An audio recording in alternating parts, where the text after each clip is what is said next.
दागी बर्तन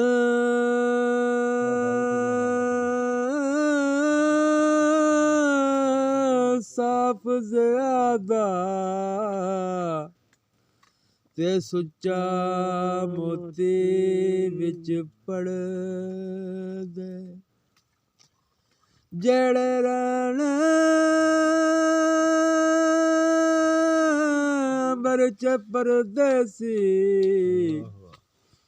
ते ओयो में शातर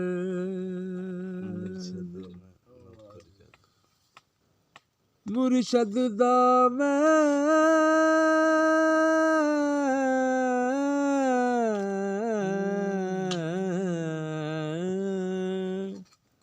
नौकर चौकर ते हरदम रवां गलाम आए गेलो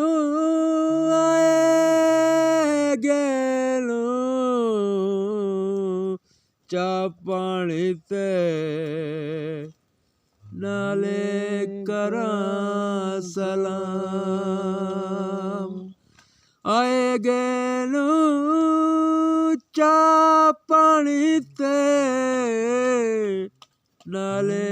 करां सलाम आह चलिए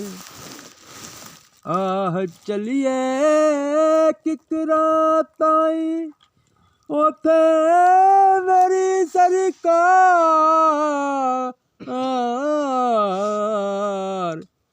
झूठ ना समझी